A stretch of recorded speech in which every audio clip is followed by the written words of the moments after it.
Hello বন্ধুরা, তোমরা সবাই কেমন আছো? আশা করি সবাই ভালো আছো। আমি স্বাগত চলে এসেছি নতুন একটা ছোট্ট ভিডিও নিয়ে। তো সন্ধ্যাবেলায় স্নান করলাম আর এদিকে বোন খাচ্ছে ফুচকা। হ্যাঁ, দুবার স্নান করেছি যেহেতু বৃষ্টি একটু ঝিরিঝিরি হচ্ছিলো। তারপরে গাছে কত কালারফুল ফুল ফুটেছিল সেগুলো তুলে নিয়ে সন্ধ্যাবেলায় সন্ধে দিলাম। তার সাথে একটু ঠাকুরকে পুজোও দিয়ে দিলাম সন্ধ্যাবেলায়। তো এখন তো সেভাবে পুজো দেওয়া হয় না, মা চলে যাওয়ার পরে আমি সেভাবে পুজো আর দিই না, বোনই পুজো দেয় বেশি।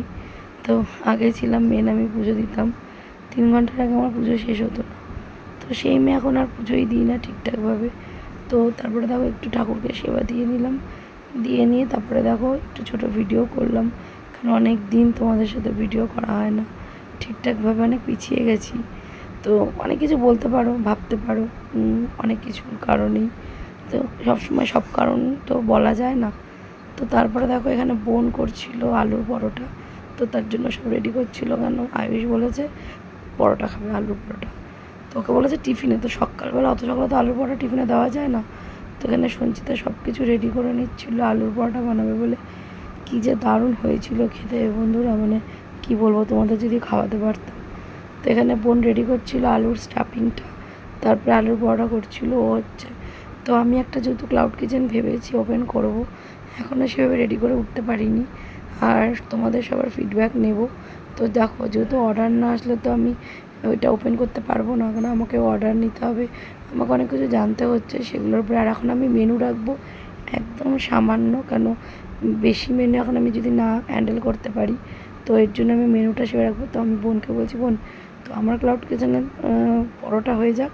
তো বোন বলছে আমি কিন্তু আটার পরোটা খাওয়াবো, কেন আটা হচ্ছে একটা হেলদি, মানে গমের, আর হচ্ছে যেহেতু ও বলছে যে হচ্ছে আলুর পরোটা আটা দিয়ে। তো আমি বলছি দেখ, আটা তো সবাই পছন্দ করে না, ময়দা দিয়ে, কিন্তু যা দারুণ হয় খেতে, মানে এটা আমার বোনের হাতেই সম্ভব, দারুণ করে। আর এই আলুর পরোটার অনেক স্মৃতি আছে। আমি ছোটোবেলায় না এই আলুর পরোটা করতে গিয়ে 5টা আঙুল পুড়িয়ে ফেলেছিলাম।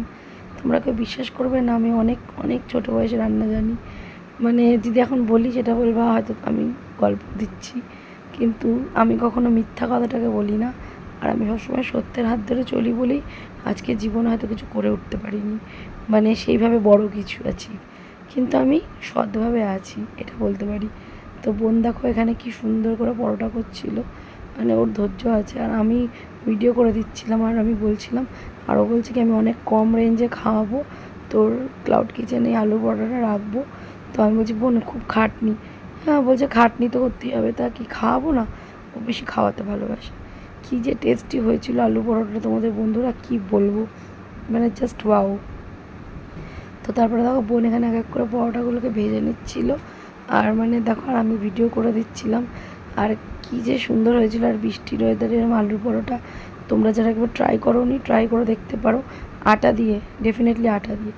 তো তারপরে বোন ভাজছিল, আমি লোভ সামলাতে না পেরে আমি আয়ুষের থেকে নিয়ে এসেছি, নিয়ে এসে খাচ্ছি। আয়ুষ তো সস দিয়ে খেয়ে নিয়েছে, মানে আলু পরোটার সাথে না আলাদা কোনো সবজি লাগে না, মানে পরোটাটা একটু সুন্দর হবে, জাস্ট একটা সস বা একটা সস বাড়িতে বানিয়ে নিলে দারুণ লাগে, দারুণ, মানে ফাটাফাটি ফাটাফাটি। তো ভাবছি আমার ক্লাউড কিচেন আমি রাখবো।